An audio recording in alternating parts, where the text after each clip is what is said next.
Ang kwento na isasalaysay ko ay isang totoong kamangha-manghang kwento.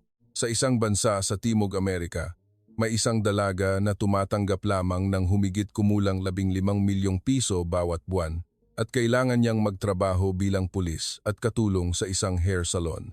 Luisa ang pangalan niya. Upang makalikom ng pambayad sa ospital ng kanyang may sakit na ina, kailangan siyang magtrabaho ng walang pahinga, araw at gabi. Ngunit ang kanyang kinabukasan ay nananatiling malabo sa gitna ng mga utang ng pamilya. At pagkatapos, tila itinadhana, isang lalaking Pilipino ang dumating sa kanyang buhay sa loob lamang ng 4 na linggo ng pagtatagpo. Ngunit ang maikling panahong iyon ay ganap na nagpabago sa buhay ni Luisa. Sa kabila ng matinding pagtutol ng kanyang mga magulang, nagpasya si Luisa na suungin ang panganib at pumunta sa Pilipinas, isang bansa na kalahating mundo ang layo mula sa kanyang bayan. Ang kanyang mga karanasan sa Pilipinas ay lumampas sa lahat ng imahinasyon at pagkalipas ng ilang taon, ano ang dahilan kung bakit napaiyak ang kanyang mga magulang sa mismong paliparan nang bumisita sila sa Pilipinas? Sisimulan natin ngayon ang nakakaantig na kwentong iyon. Ang inyong suporta sa pamamagitan ng pag-subscribe, pag-like, at pag-turn on ng notification bell ay isang malaking inspirasyon para sa akin. Ako, si Luisa. Ipinanganak at lumaki ako sa Buenos Aires, Argentina, sa edad na 22. Sa wakas, natupad ko ang aking pangarap na maging isang pulis. Kinailangan kong mag-aral ng husto sa loob ng 3 taon hanggang sa maubos ang aking lakas. Nang pumasa ako sa pagsusulit, labis ang tuwa ng aking mga magulang, tinapik ako ng aking ama sa balikat at sinabing labis siyang ipinagmamalaki sa akin. Gayunpaman, ang kagalakang iyon ay hindi nagtagal. Nang matanggap ko ang aking unang buwan ng suweldo, labis akong nagulat. 15 milyong piso. Kung i-convert sa pera ng Pilipinas, iyon lang ang halaga. Hindi ako makapaniwala. Ito ang suweldo ng isang empleyado ng gobyerno. Ang aking mga kasamahan sa istasyon ng pulisya ay nasa parehong sitwasyon, walang nagreklamo. Dahil iyon ay itinuturing ng lahat na normal na pangyayari. Nagpasya akong maging pulis dahil sa aking ina. Nang magtapos ako ng high school, nagkasakit siya ng malubha. Kinailangan siyang maospital dahil sa komplikasyon ng diabetes at ang halaga ng pagpapagamot ay napakalaki. Ang aming bansa ay walang kumpletong sistema ng pangangalaga sa kalusugan. Upang mabayaran ang bill ng ospital, kailangan naming humiram ng pera mula sa mga kamag-anak. At nang hindi pa rin sapat, kailangan pang kumuha ng utang sa mga nagpapautang ng may mataas na interes ang aming pamilya. Ang aking ama ay may maliit na tindahan, ngunit ang negosyo ay hindi rin sigurado, kung minsan ay may benta, kung minsan ay wala. Ang ekonomiya ng Argentina ay pabago-bago araw-araw. Ang isang produkto na nagkakahalaga ng ₱1 kahapon ay maaaring umabot na sa 1,500 peso ngayon. Lahat ay tumatanggap ng suweldo at agad na namimili. Dahil kapag itinatago mo ang pera, ang halaga nito ay patuloy na bumababa. Hindi ako makakabuhay sa pamamagitan lamang ng pagiging pulis. Kaya sa gabi, nagtrabaho ako bilang part-time sa isang hair salon sa aming lugar. Ang mga trabaho ay simple. Tulad ng paghugas at pagblower ng buhok ng mga kliyente, ang may-ari ng salon ay mabait. Alam niya ang aking kalagayan kaya sinubukan niyang bigyan ako ng pinakamaraming oras ng trabaho hanggat maaari. May mga araw na nagtatrabaho ako sa istasyon ng pulisya mula 6 ng umaga hanggang 3 ng hapon. Pagkatapos ay nagmamadali ako sa hair salon at nagtatrabaho hanggang 10 sama ng gabi. Pag-uwi ko, lampas hating gabi na. Pagkatapos maligo at matulog, 4 ng umaga na. 2 oras lang ang tulog ko at kailangan ko na namang gumising para pumunta sa istasyon ng pulisya. Ang ganitong buhay ay tumagal ng mahigit 1 taon. Hinangaan ako ng aking mga kaibigan dahil ako ay isang empleyado ng gobyerno, ngunit hindi ako masaya. Nagtataka ako, ito ba ang empleyado ng gobyerno? Kahit na nakasuot ng uniforme ng pulisya at nagpapatrolya sa kalye, hindi ko makita ang aking kinabukasan. Iisa lang ang iniisip ko. Sa loob ng 10 taon, tatanggap pa rin ako ng suweldong 15 milyong piso at magtatrabaho sa hair salon. Isang araw, sinabi sa akin ng isang senior sa istasyon ng pulisya, "Luisa, bakit mo pa kailangang mamuhay ng ganyan kahirap? Magpatuloy ka na lang sa buhay, wala namang magbabago. Nang marinig ko ang pangungusap na iyon, tila nadurog ang aking puso. Ang senior na iyon ay 15 taon ng pulis. Pagkatapos ng 15 taon ng pagtatrabaho, ang kanyang suweldo ay katumbas lang ng sa akin. Halos walang pagkakataon na umangat. Nang gabing iyon, pagkatapos ng trabaho sa hair salon, umiyak ako sa bus pauwi. Tahimik akong tumingin sa labas ng bintana at pinabayaan ang mga luha na dumaloy. Hindi ko kailangan ng kasikatan. Gusto ko lang mamuhay ng normal, walang utang.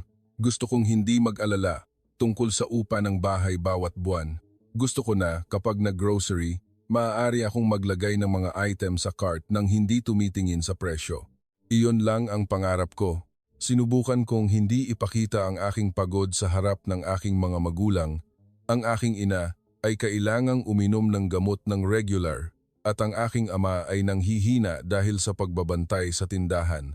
Naisip ko na kung ako ay susuko, matatapos ang aming pamilya, kaya palagi akong nakangiti kahit papaano sa bahay.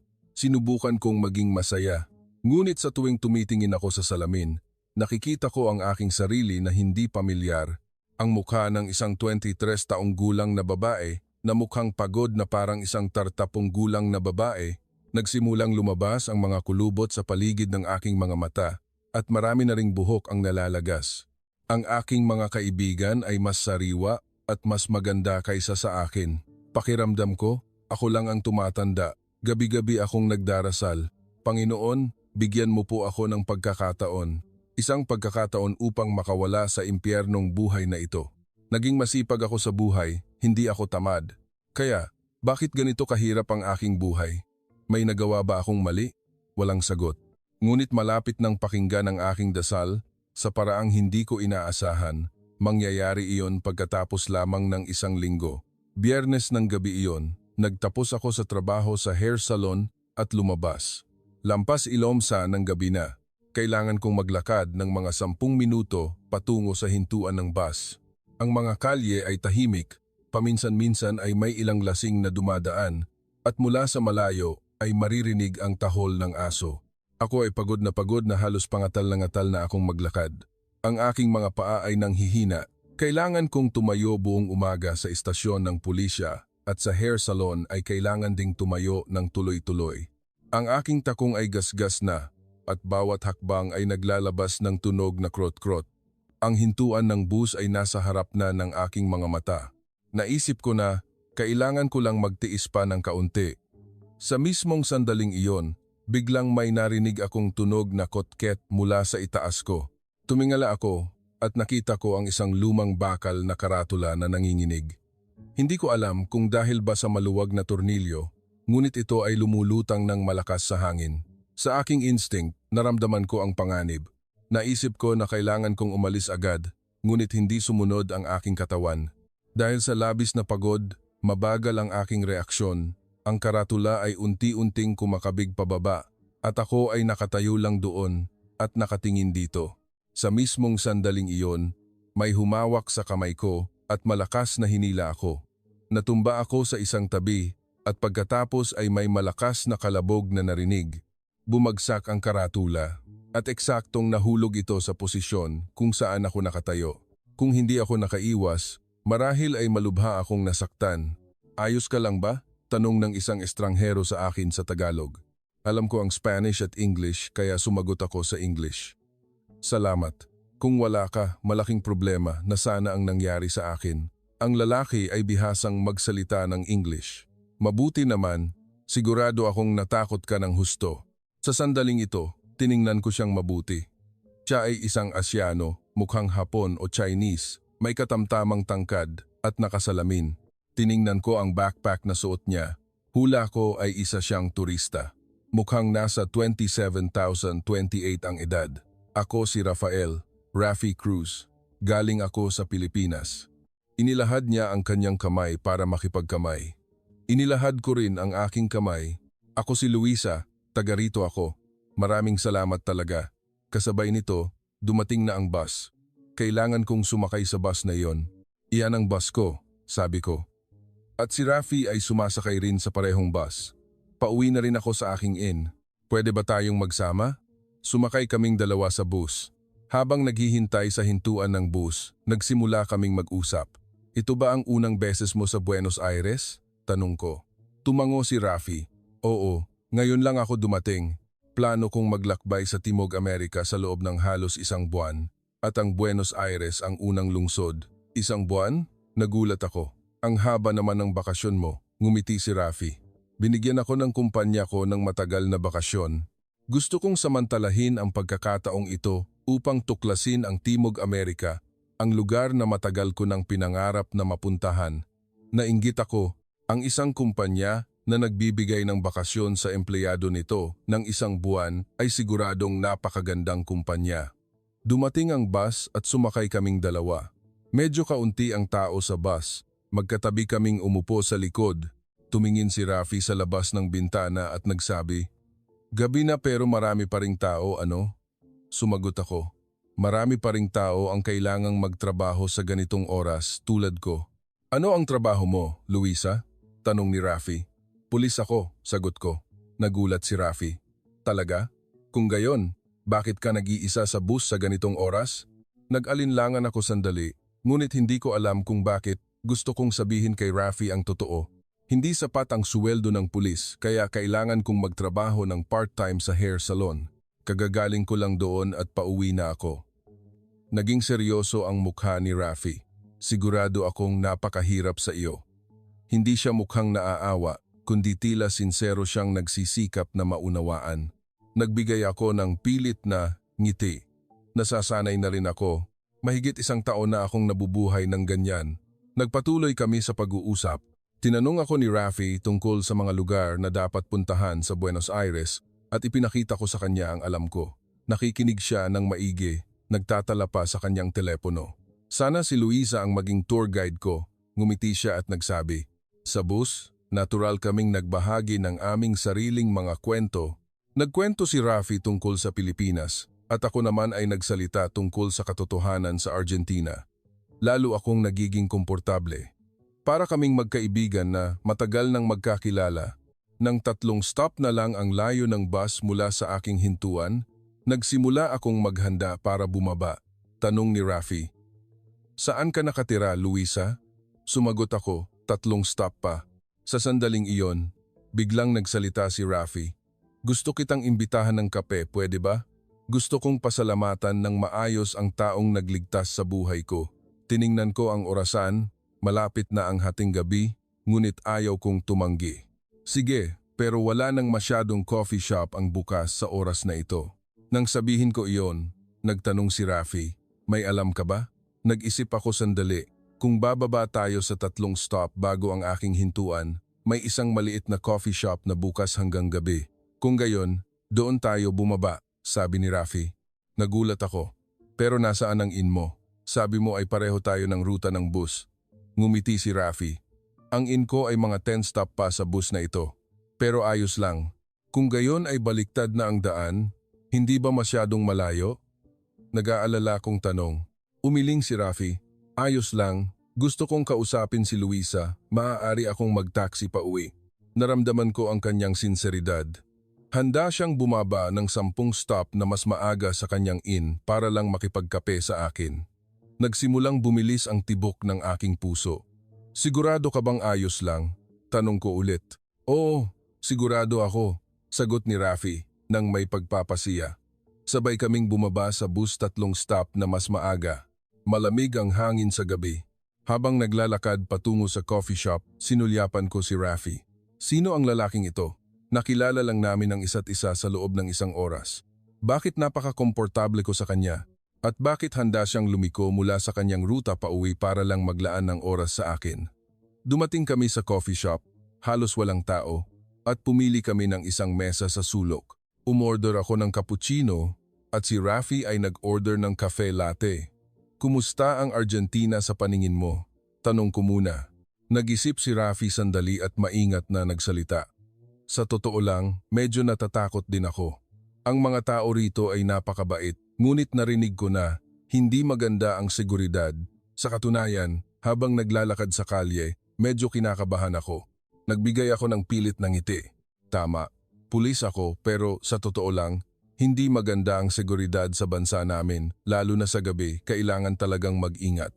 Tumango si Rafi. Kung gayon, bakit nag-iisa kang naglalakad, Luisa? Napakadelikado. Mas detalyado kong ipinaliwanag ang aking sitwasyon, na malaki ang utang ng aming pamilya dahil sa bayarin sa ospital ng aking ina, at ang suweldo ko bilang pulis ay humigit kumulang 15 milyong piso ng Pilipinas. Tahimik na nakinig si Rafi sa aking kwento. Hindi niya ako inistorbo, tumango lang at nakinig. Kumusta naman ang Pilipinas? Tanong ko. Nag-alinlangan si Rafi sandali at nagsabi, hindi rin perpekto ang Pilipinas, napakatindi ng kompetisyon at marami ring pressure, ngunit mas matatag ang sistema. Ang suweldo ay binabayaran ng tama sa oras at ang bayarin sa ospital ay karaniwang sinasagot ng insurance. Nang marinig ko iyon, tila kumirot ang aking puso. Ang pagbabayad ng suweldo ng tama sa oras ay tila kakaiba. Sa amin, normal lang na maantala ang suweldo ng 1 o 2 buwan sa dahilan na hindi sapat ang pondo ng gobyerno. Ang bayarin sa ospital na sinasagot ng insurance ay parang panaginip. Nag-usap kami hanggang totoan ng umaga. Sinabi ni Rafi na isa siyang office worker, isang ordinaryong empleyado lang. Sabi niya gusto niyang maglakbay sa Timog Amerika sa loob ng 1 buwan para pag-isipan muli ang buhay. May oras ka ba bukas? Tanong ni Rafi. Hindi ako masyadong pamilyar sa Buenos Aires. Gusto kong maging tour guide kita. Siyempre, ako ang magbabayad ng lahat ng gastusin. Nag-alinlangan ako. Bukas ay Sabado, wala akong trabaho sa istasyon ng pulisya, ngunit may trabaho ako sa hair salon. Ngunit hindi ko alam kung bakit. Ayaw kong tumanggi. Napaka-komportable ko habang kausap si Rafi. Seryoso siyang nakinig sa aking kwento at hindi nagpakita ng awa. Sinisikap lang niyang maunawaan. Sige, magkita tayo bukas ng 10 ng umaga. Sagot ko. Pauwi. May kakaiba akong naramdaman, medyo kinakabahan at medyo nag-aalala. Isang lalaking kakikilala ko lang ngayon. Bakit siya nagparamdam sa akin ng ganito? Umiling ako. Siya ay babalik sa Pilipinas pagkatapos ng 1 buwan. Sinabi ko sa sarili ko na huwag umasa. Kinabukasan, maaga akong gumising kaysa karaniwan. Naligo ako at hinalungkat ang aking aparador. Wala akong magandang damit. Pulis na uniforme lang o mga lumang t-shirt na suot ko sa hair salon. Sa huli, kinuha ko ang pinakamalinis kong jeans at puting blouse. Ang aking ina ay nagtitimpla ng kape sa kusina. Luisa, saan ka pupunta ngayon? Tanong ni Mama. Makikipagkita ako sa kaibigan. Nagtanong ako. Kung sasabihin kong makikipagkita ako sa isang lalaking Pilipino, siguradong mag-aalala siya. Ang lugar ng tagpuan ay isang plaza sa sentro ng lungsod. Dumating ako ng 10 minuto ng mas maaga. Nandoon na si Rafi. May hawak siyang 2 tasa ng kape. Sigurado akong hindi ka pa kumakain ng almusal, numiti siya at inabot sa akin ang 1 tasa. Naantig ako. Ito ang unang pagkakataon na nakilala ko ang isang lalaking napakadelikado. Salamat. Magkano ang halaga? Akmang kukunin ko ang aking wallet, ngunit winagayway ni Rafi ang kanyang kamay. Huwag na. Ito na lang ang bayad mo bilang tour guide. Medyo nahihiya ako, ngunit tinanggap ko. Una, pumunta kami sa isang sikat na lugar ng turista upang tingnan ang mga makukulay na gusali sa distrito ng Laboca. Maraming larawan ang kinuha ni Rafi. Inanyayahan niya akong mag-pose kasama niya kaya mayroon din kaming ilang mga larawan. Sa larawan, mukhang masaya ang aking mukha pagkatapos ng mahabang panahon. Ang Laboca ay isa sa pinakasikat na destinasyon ng turista sa Buenos Aires. Ang Caminito Street ay puno ng mga gusali na pininturahan ng iba't ibang matingkad na kulay. Mayroon ding mga taong sumasayaw ng tango. Tuwang-tuwa si Rafi sa pagkuha ng larawan. Napakaganda ng lugar na ito, namangha si Rafi. Ngumiti ako at sumagot. Kahit na sinasabi ng lahat ng turista iyan, ang mga taong nakatira rito ay naghihirap. Tanging ang panlabas na hitsura lang ang kahali-halina. Tiningnan ako ni Rafi. Napaka-practical mo talagang mag-isip, Luisa. Nagkibit balikat ako. Dahil ganoon talaga ang katotohanan. Ang mga pangarap na kwento ay para lang sa mga turista. Sa oras ng tanghalian, naghanap si Rafi ng isang kainan. Ito ay isang restaurant na espesyalista sa asado, inihaw na karne sa istilong Argentine. Hindi ito sosyal na restaurant, ngunit isang malinis na lugar na madalas puntahan ng mga lokal. Sikat dito ang asado. Kailangan mong subukan, mungkahi ko. Tiningnan ang menu, nagsabi si Rafi. Umorder ka na ng gusto mo, Luisa, ako ang magbabayad. Tumanggi ako. Hindi pwede. Ako ang magbabayad, ito ang bansa ko eh. Hindi nagpilit si Rafi. Kung gayon, hatiin natin ha? Nang marinig ko iyon, gumaan ang aking pakiramdam. Maari kong mapanatili ang aking self-respect. Umorder kami ng asado. Inihanda ang inihaw na karne sa charcoal. Ang bango ay napakabango. Kumagat si Rafi at namangha. Ang sarap talaga. Pagkatapos kumain at magbayad, eksaktong kalahati ang binayaran ni Rafi. Hindi siya nagbayad ng kahit isang peso man lang. Kakaiba ito sa akin. Kadalasan, gustong magpakita ng gentleman ang mga lalaki sa harap ng mga babae at bayaran ng lahat. Ngunit iba si Rafi. Bakit mo gustong hatiin ang bayad? Tanong ko. Seryosong sumagot si Rafi. Dahil sa tingin ko, hindi ka magiging komportable, Luisa. Ikaw ay isang taong may mataas na self-respect. Kung babayaran ko ang lahat, mararamdaman mo na may utang ka. Nagulat ako. Ang isang taong nakilala ko lang kahapon ay naiintindihan ako ng ganito. Tama, ako ay isang taong may mataas na self-respect. Kahit mahirap ako, ayaw kong tumanggap ng limos. Napansin niyon ni Rafi. Hapon, pumunta kami sa isang tindahan ng aklat dahil sinabi ni Rafi na gusto niyang magbasa ng aklat. Doon, nakakita siya ng isang aklat ng isang author na Pilipino na isinalin sa Spanish. Ay, may aklat din pala ng Pilipinas dito, nagulat siya. Kinuha ko rin ang aklat na yon. Maganda ba ang panitikan ng Pilipinas? Oo naman. Nitong mga nakaraang taon, kinikilala na ang mga author na Pilipino sa buong mundo. Buong pagmamalaking sinabi ni Rafi, gusto kong bilhin ang aklat na iyan. Ngunit nang tingnan ko ang presyo, sumuko ako. Masyadong mahal. Marahil napansin niyo ni Rafi. Regalo ko na lang sa iyo ha. Umiling ako. Huwag na po, ayos lang.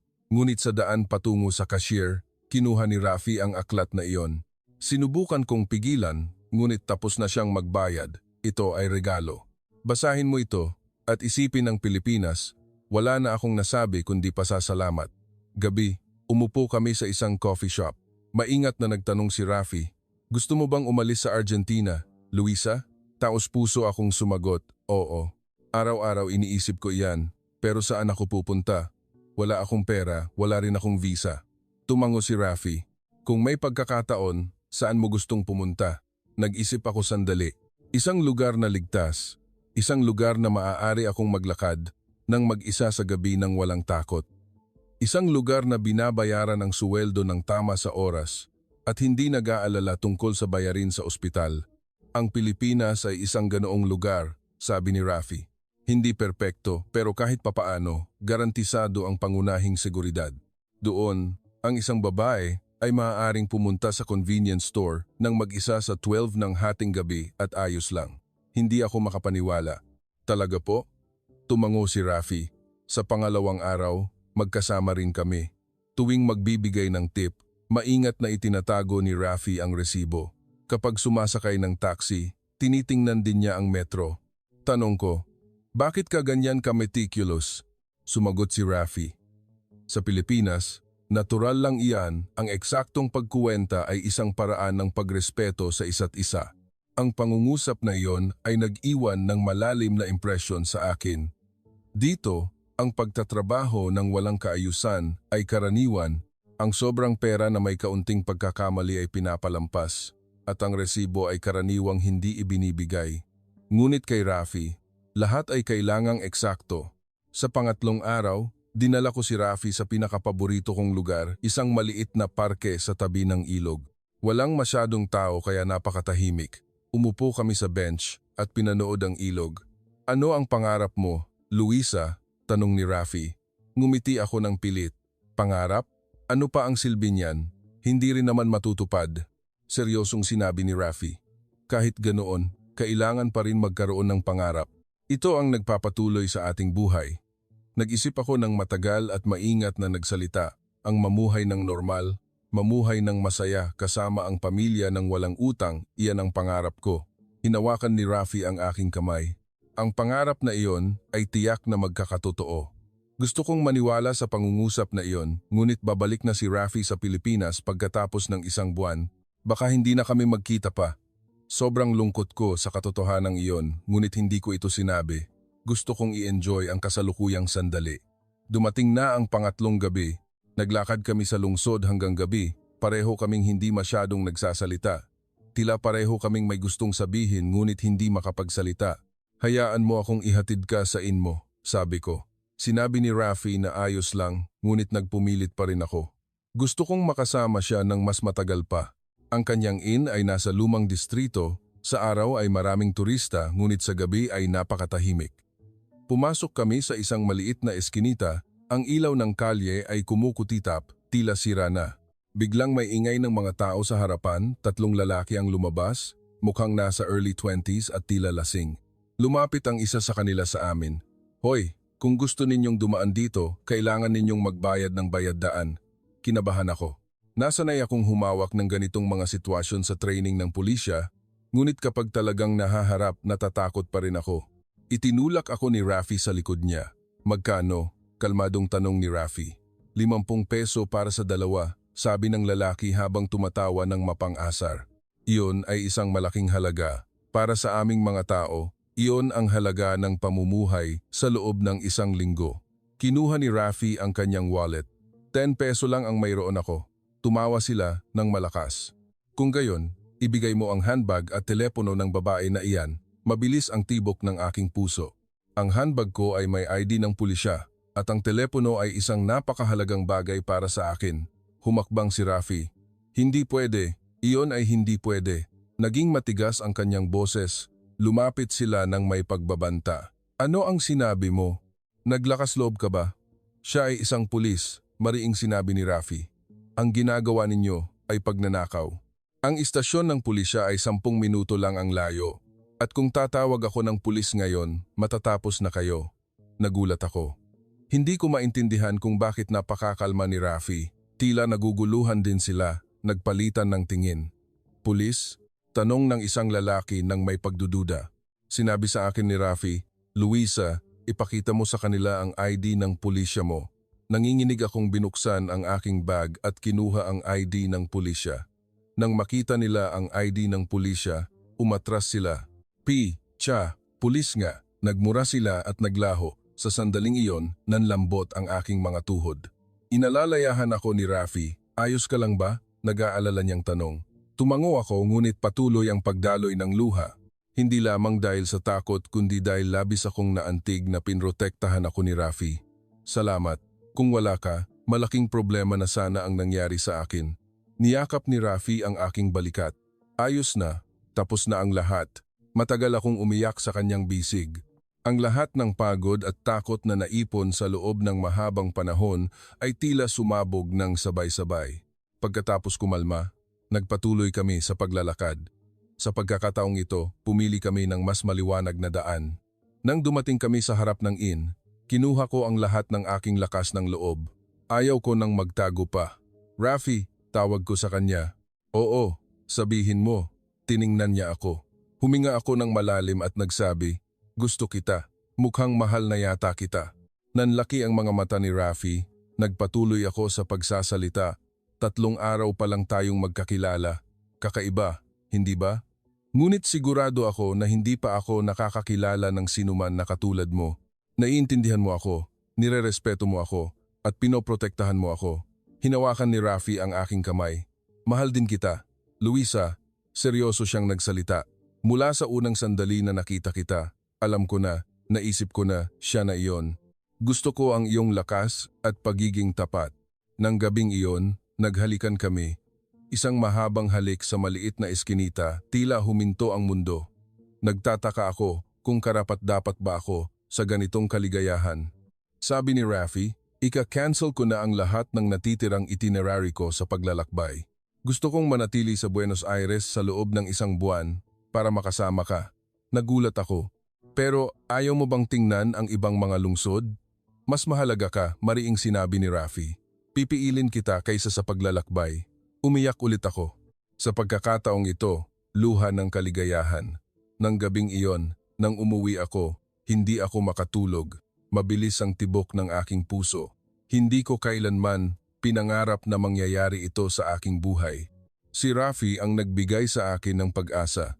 Sa unang pagkakataon, nakita kong maliwanag ang aking kinabukasan. Ang isang buwan, pagkatapos niyan, ay ang pinakamasayang panahon sa buhay ko.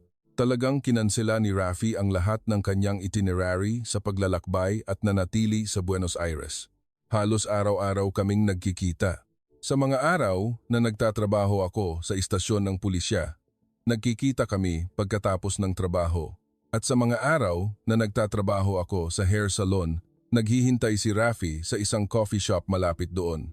Paminsan-minsan, nahuhuli ko si Rafi na nakaupo, nagbabasa ng aklat at tumitingin sa akin sa bintana ng hair salon.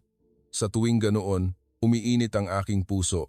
Sinubukan ni Rafi na lubos na maunawaan ang aking buhay. Isang araw, nagkaroon ako ng masamang araw sa trabaho sa istasyon ng pulisya at inalo ako ni Rafi. Luisa, talagang napakabuti mo. Hindi ka sumusuko kahit sa ganitong kahirap na sitwasyon. Umiling ako. Hindi ako mabuti. Wala lang akong ibang pagpipilian. Hinawakan ni Rafi ang aking kamay. Hindi. Ang mamuhay ng marangal sa mahirap na kalagayan ay ang tunay na mahirap. Maaari kang maging lubos na mapagmataas sa sarili mo, Luisa. Ang mga salita niya ay nakapagpagaling sa akin. Sa buong buhay ko, wala pang sino man ang kumilala sa akin. Ngunit minahal ako ni Rafi dahil sa kung sino ako. Alam niya na mahirap ako, alam niya na nahihirapan ako, ngunit pinili niya pa rin ako. Nang malapit na ang isang buwan, seryosong nagsalita si Rafi, Luisa, may gusto akong sabihin. Nakaupo kami sa coffee shop kung saan kami unang nagkita. Kinabahan ako. Natakot ako na baka sasabihin niyang maghiwalay na kami. Sumama ka sa akin sa Pilipinas, ha? Tanong ni Rafi. Natigilan ako. Ano ang sinabi mo? Hinawakan ng mahigpit ni Rafi ang aking kamay. Magpakasal tayo, sumama ka sa akin sa Pilipinas at magsimula ng bagong buhay. Hindi ako makapagsalita, masyadong biglaan ang alok na iyon. Pero pulis ako, may ID ako bilang empleyado ng gobyerno at ang buhay ko ay nandito. Tumango si Rafi.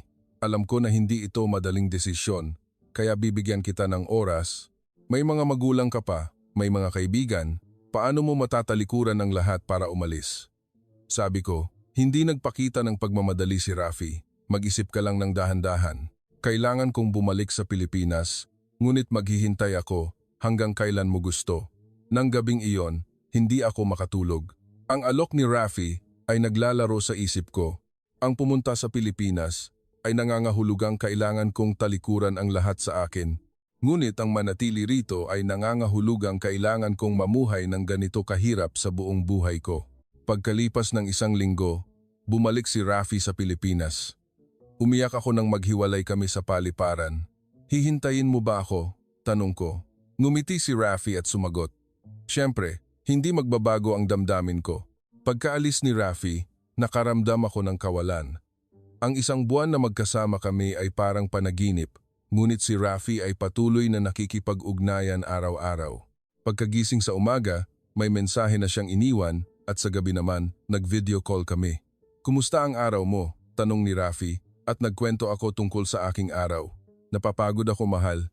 Sinigawan ako ng aking boss sa istasyon ng pulisya. Inalo ulit ako ni Rafi. Magtiis ka pa, malapit na. Pupunta ka rito at magkakaroon ng mas komportableng buhay. Pagkalipas ng 2 buwan, nagpasya ako. Wala namang magbabago kung mananatili ako rito. Kasama si Rafi, maaari akong magsimula ng bagong buhay. Tinawagan ko si Rafi. Rafi, pupunta ako sa Pilipinas. Nang marinig niya akong magsalita, naging masaya ang boses ni Rafi. Talaga? Pupunta ka talaga? Ngumiti ako at sumagot. Oo. Tutuparin mo ba ang pangako mo? Siyempre, ihahanda ko ang lahat. Luisa, kailangan mo lang ihanda ang visa mo. Sabi ni Rafi. Mabilis ang tibok ng aking puso. Sa wakas, malapit nang magbago ang aking buhay, ngunit ang pinakamahirap ay ang kausapin ng aking mga magulang.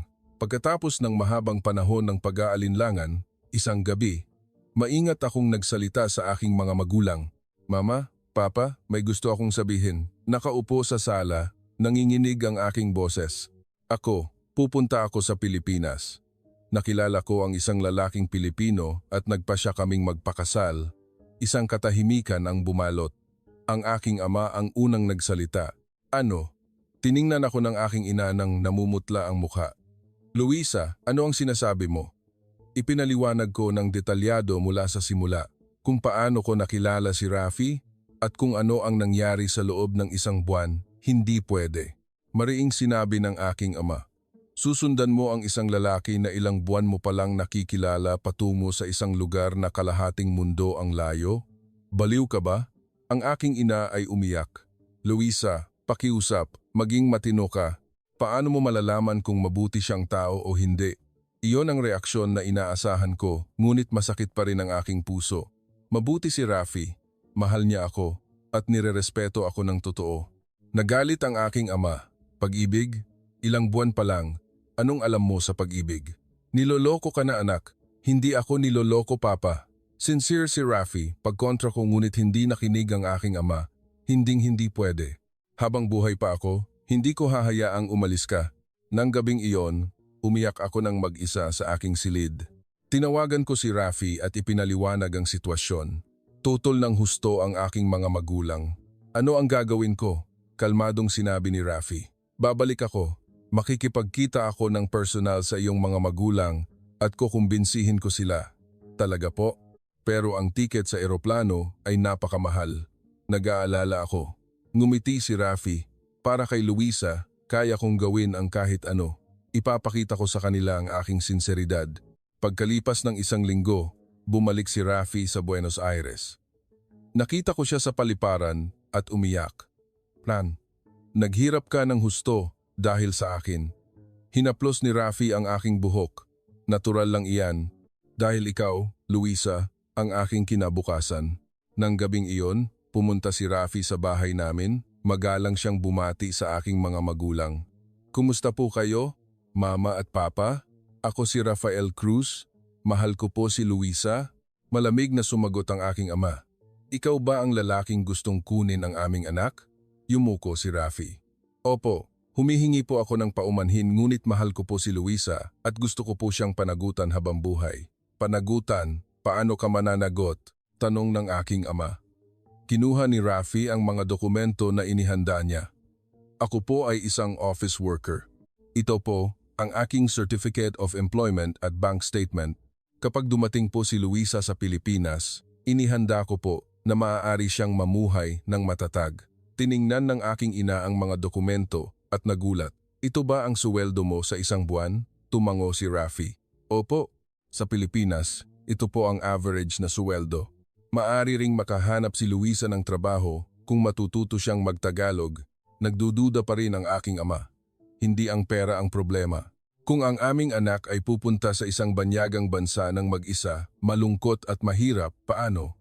Seryosong sumagot si Rafi. Hinding-hindi ko po siya pababayaan na mag-isa. Handa na rin po ang aming pamilya na tanggapin si Luisa. Hindi man lang siya marunong magtagalog, paano siya mabubuhay? Nag-aalala ang aking ina. Ipinaliwanag ni Rafi, tuturuan ko po siya. At sa Pilipinas, marami rin pong nagsasalita ng Spanish. At mayroon ding komunidad ng mga taga-Timog Amerika. Kaya hindi po mahihirapan si Luisa na makapag-adjust. Ang usapan ay tumagal hanggang gabi. Sinagot ni Rafi ang lahat ng tanong ng tapat. Marahil ay naramdaman ang kanyang sinseridad.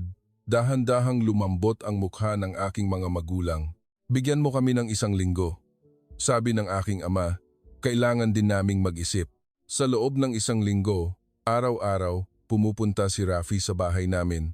Tinulungan niya ang aking ina sa paghuhugas ng pinggan at tumulong sa aking ama sa tindahan.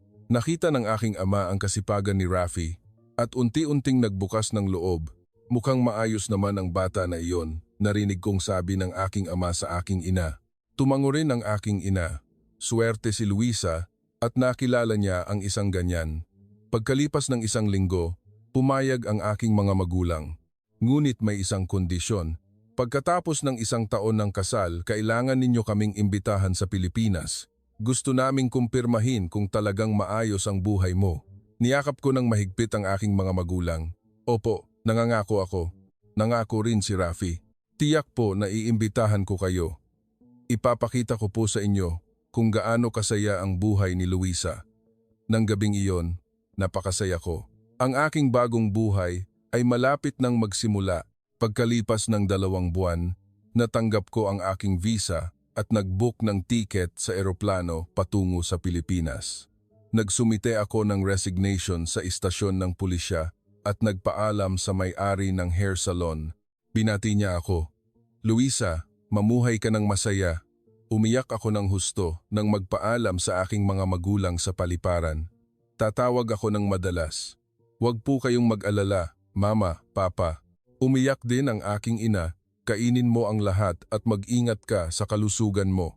Tahimik lang na niyakap ako ng aking ama. Nang sumakay ako sa eroplano, hindi ako lumingon. Nagpasya akong tumingin lamang sa hinaharap.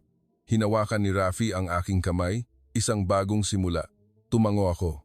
Oo, ang simula natin. Nang dumating ako sa Pilipinas, kinabahan ako. Isang banyagang bansa, isang banyagang paliparan. Ngunit hinawakan ng mahigpit ni Rafi ang aking kamay. "Huwag kang mag-alala, inihanda ko na ang lahat." Sinalubong kami ng mga magulang ni Rafi sa paliparan. Niyakap agad ako ng kanyang ina nang makita ako.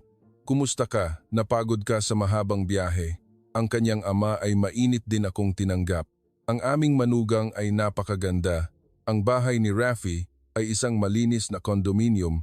Mas maganda ito kaysa sa lugar na tinirhan ko dati. "Ito ang bahay natin," buong pagmamalaking sinabi ni Rafi. Naantig ako. Mula ngayon, ito na ang magiging bahay ko. Pagkalipas ng 1 linggo, nagdaos kami ng isang maliit na kasalan. Tanging ang mga kaibigan at pamilya lang ni Rafi ang dumalo. Isang simpleng seremonya. Nagsuot ako ng barot saya, tradisyonal na kasuotan ng kasal sa Pilipinas. Tumingin ako sa salamin, pakiramdam ko ay isa akong prinsesa. Pagkatapos ng kasal, nagsimula akong mag-adjust sa buhay sa Pilipinas. Nag-aaral ako ng Tagalog araw-araw at tinuturuan ako ni Rafi pagkatapos ng trabaho. Sa simula ay napakahirap talaga. Hindi ko mabasa ang Filipino alphabet at ang pamimili sa supermarket ay napakahirap din. Ngunit patuloy akong nakaranas ng mga kamangha-manghang bagay. Isang araw, naiwan ko ang aking wallet sa coffee shop. Nagpanik ako at bumalik para hanapin ito, ngunit hawak pa rin ito ng staff ng buo. "Alam naming babalik kayo para kunin." Ngumiti ang staff at ibinigay sa akin ang wallet. Kung sa Argentina, sigurado akong hindi na ito babalik. Nang araw na iyon, nagulat ako. Naisip ko na napakatapat ng mga tao sa bansang ito. Minsan, bandang 11 ng gabi, kailangan kong pumunta sa convenience store. Si Rafi ay may ginagawa kaya kailangan kong mag-isa. Natakot ako. Sa Argentina, iyon ay hindi maiisip. Ngunit nang lumabas ako, maliwanag pa rin ang mga kalye at normal pa rin ang mga tao na naglalakad. Sa daan pabalik mula sa convenience store, umiiyak ako. Ito ang seguridad. Ito ang buhay na matagal ko nang pinangarap. Isang lugar na maaari akong maglakad ng mag-isa sa gabi nang walang takot. Ang buhay na ipinangako sa akin ni Rafi ay nagkatotoo. Nang 1 taon na akong nakatira sa Pilipinas, inanyayahan ko ang aking mga magulang na bumisita. Inihanda ni Rafi ang lahat ng gastusin mula sa tiket sa eroplano hanggang sa tirahan. Gusto niyang ipakita sa aking mga magulang ang totoong Pilipinas. Sabi ni Rafi. Nang dumating ang aking mga magulang sa Ninoy Aquino International Airport, labis akong natuwa. 1 taon na ang lumipas, nakita ko ulit ang aking mga magulang. Umiyak ang aking ina nang makita ako. "Luisa, medyo pumayat ka, hindi ka ba kumakain ng maayos?" Ito ang paraan ng mga Pilipino sa pagpapakita ng pag-aalala. Ang aking ama ay patuloy na nagulat habang tinitingnan ang Pilipinas. "Malinis talaga rito, walang basura sa kalye." Labis akong nagmamalaki. Maaari kong ipagmalaki sa aking mga magulang ang bansa na pinili ko. Nang unang gabi, pumunta kami sa isang restaurant. Pagkatapos kumain at umalis, napansin ng aking ina na naiwan niya ang kanyang handbag sa restaurant. Patay na, nagpanik ang aking ina. Mabilis akong bumalik sa restaurant. Ang bag ay buo pa rin sa silya, walang gumalaw. Sabi ng staff, "Mukhang sa inyo po, kaya hindi na po namin ginalaw." Tila hindi makapaniwala ang aking ina. "Luisa, bakit ganyan ang mga tao rito?" Ngumiti ako at sumagot, Ganyan talaga ang Pilipinas, ma. Nagulat din ako noong una.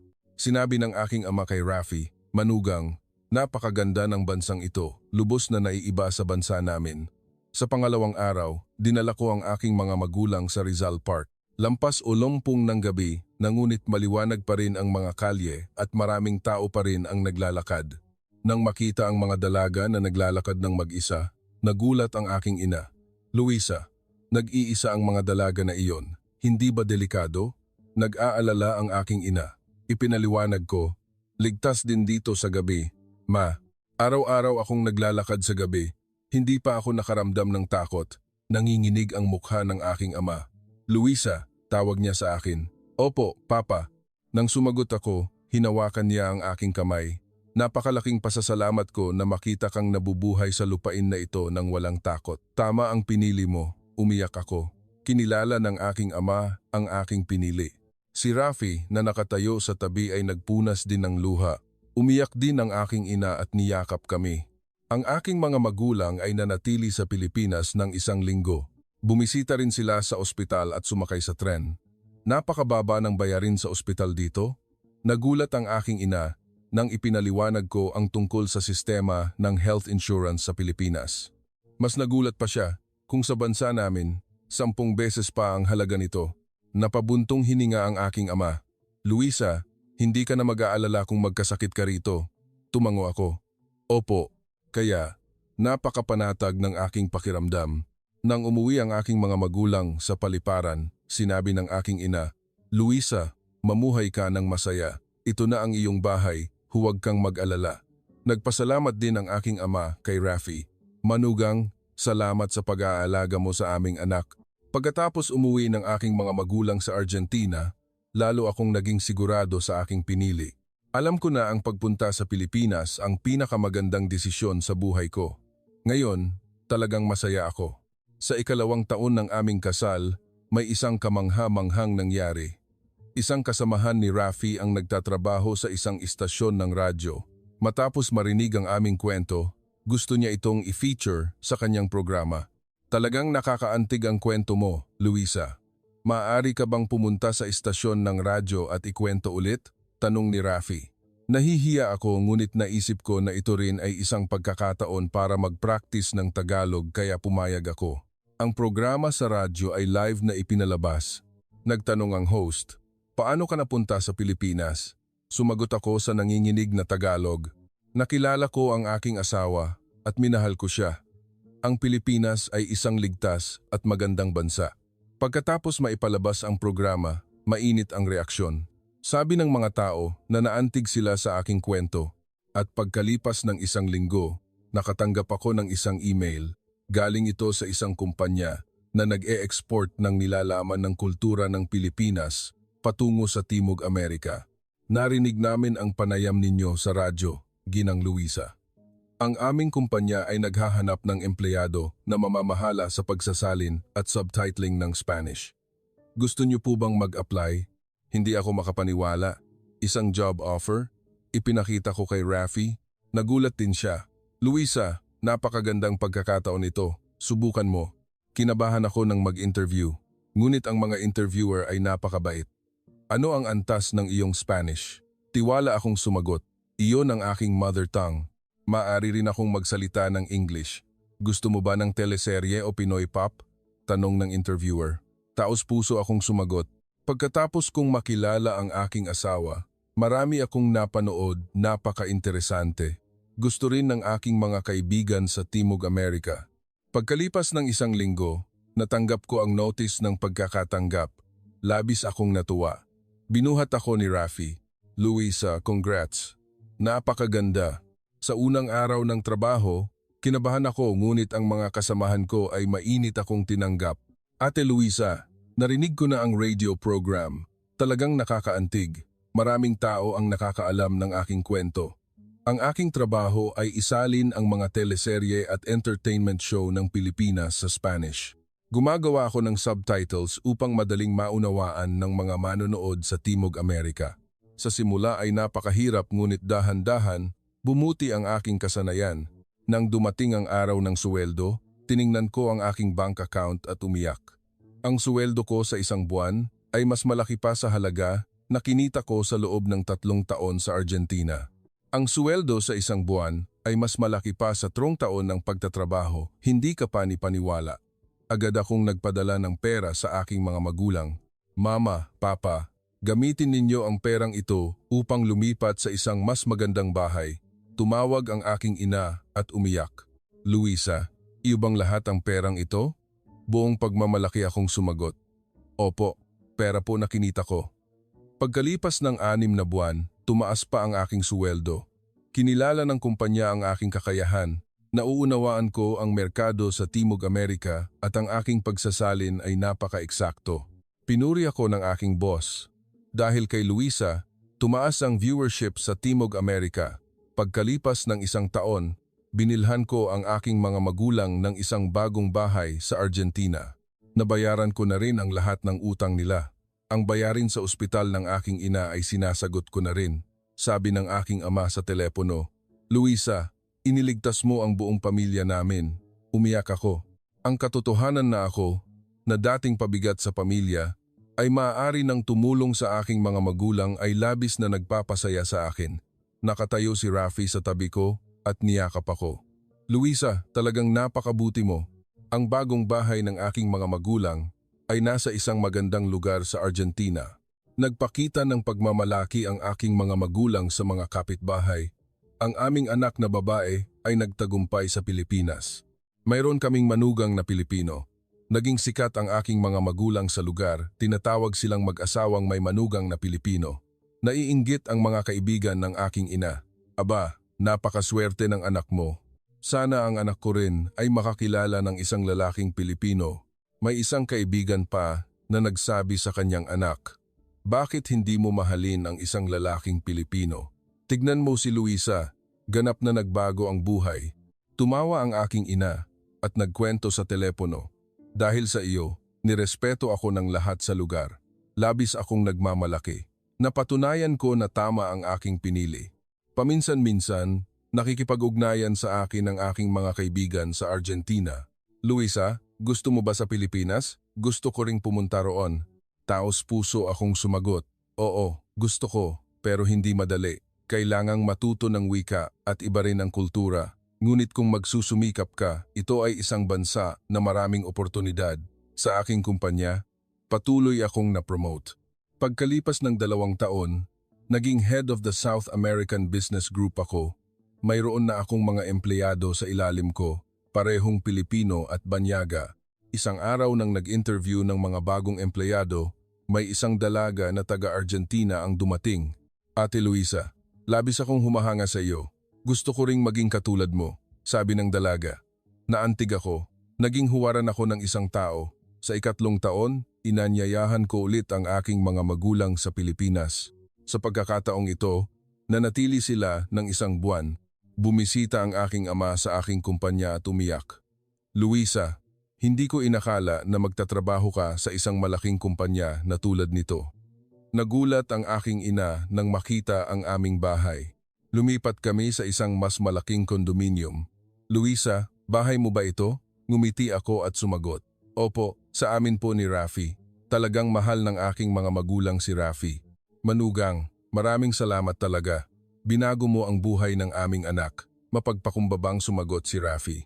Hindi po. Dahil po iyan sa sarili niyang pagsisikap, mama at papa. Ngayon, ako ay 30 taong gulang na. 7 taon na ako sa Pilipinas.